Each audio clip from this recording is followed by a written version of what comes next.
bonjour. Merci à Donella pour m'avoir offert les 4 volumes de la série de Twilight. Fascination 2005, Tentation 2006, Hésitation 2007 et Révélation 2008. J'aurais préféré qu'elle vienne le chroniquer avec moi, mais bon, la prochaine fois, Donella. Alors, Stephenie Meyer, romancière américaine née dans le Connecticut, est autrice de cette romance fantastique, Bella, une humaine, et d'un vampire, Edward, 2 jeunes adultes amoureux fous. L'adaptation cinématographique est le plus souvent connue que les romans. Elle s'est inspirée d'un de ses rêves. Elle écrit Fascination en 3 mois, un exploit suivi d'un succès immédiat aux États-Unis. Elle apparaît d'ailleurs dans 2 épisodes de la série filmique. Ce tome 1, Fascination, Bella a 17 ans, elle aménage chez son père et au lycée, elle rencontre la mystérieuse famille Cullen. Je vais vous faire lecture de la page 29. C'est là, en pleine cantine, alors que je m'efforçais de discuter avec des inconnus indiscrètes, que je les vis pour la première fois. Ils étaient assis dans un coin, aussi loin que possible du milieu de la longue pièce où je me trouvais. Ils étaient 5, ils ne parlaient pas, ne mangeaient pas, bien qu'ils eussent tous un plateau intact devant eux.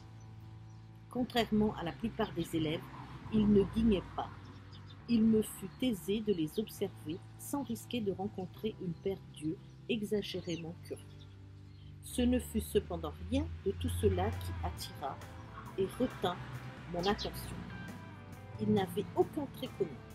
L'un des 3 garçons, cheveux sombres et ondulés, était massif, musclé comme un type qui soulevait de la fonte avec acharnement. Le deuxième, blond, était plus grand, plus élancé, mais bien bâti. Le dernier, moins trapu, était long et mince, avec une tignasse désordonnée couleur cuivre. Il avait l'air d'un gamin que les 2 autres, lequel évoquait moins des lycéens que des étudiants de fac, voire des enseignants. Les filles étaient à l'opposé l'une de l'autre. La grande était hiératique. Elle avait une silhouette magnifique, comme celles qui font la couverture du numéro spécial maillot de bain de Sport Illustrated. Du genre qui amène chaque femme se retrouvant à côté d'elle à douter de sa propre beauté. Sa chevelure dorée descendait en vagues douces jusqu'au milieu de son dos. La petite, mince à l'extrême, fine, rappelait un lutin. Ses cheveux noirs corbeaux coupés très courts pointaient dans tous les sens. Et pourtant, ces 5-là se ressemblaient de façon frappante. Ils étaient d'une pâleur de craie, plus diaphane que n'importe quel ado habitant cette ville privée de soleil, plus clair que moi, l'albinos. Tous avaient les yeux très sombres, en dépit des nuances variées de leurs cheveux. Ils présentaient également de larges cernes violets, pareils à des hématomes, comme s'ils souffraient d'insomnie ou relevaient à peine d'une fracture du cou, bien que celui-ci, à l'instar de tous leurs traits, fût droit, parfait, aquilin. Mais ce n'était pas ça non plus qui me fascinait en eux. Donc elle va chercher tout au long de ce tome à en savoir plus sur cette famille. Son enquête va la conduire vers un amour palpitant, spontané, qui se donne sans se poser de questions. Elle narre avec délice cette emprise que l'amour a sur elle. Alors ensuite, on va enchaîner sur le tome 2, Tentation. C'est après le départ d'Edward, Bella va sombrer dans une dépression.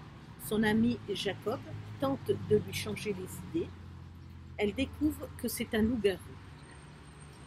Elle ne réussira pas à remonter la pente et donc elle va se jeter du haut d'une falaise. Ce tome a tout d'une tragédie avec ses cascades de gestes désespérés.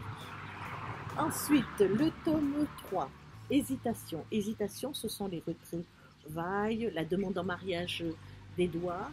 Il a accepté de la transformer lui-même en vampire après leur mariage. Cependant, Jacob refuse que Bella soit transformée en vampire. Donc on est face à une série de crimes qui va toucher la ville de Seattle. Va aussi avoir droit à un renversement du schéma actantiel. Les vampires et les loups-garous qui au départ étaient des ennemis vont devenir des alliés et ils vont s'unir pour que ces crimes s'arrêtent. Et là doit donc ensuite choisir entre l'amour ou l'amitié. Et le dernier tome, Révélation, mariage, lune de miel, elle est enceinte, leur fille ne doit pas vivre. Des personnages attachants, une histoire à rebondissement, mélange de contes, de thrillers intemporels. C'est la force du rêve de Bella qui va tenir l'intrigue. Le mythe du vampire est indémodable entre une littérature fantastique et une littérature d'horreur. Une émotion après avoir lu cette saga. Je me suis surprise à me laisser aller à la rêverie pendant et après la lecture, à méditer sur un amour si pur entre des êtres si singuliers. Bravo à Stephenie Meyer et bonne lecture à vous.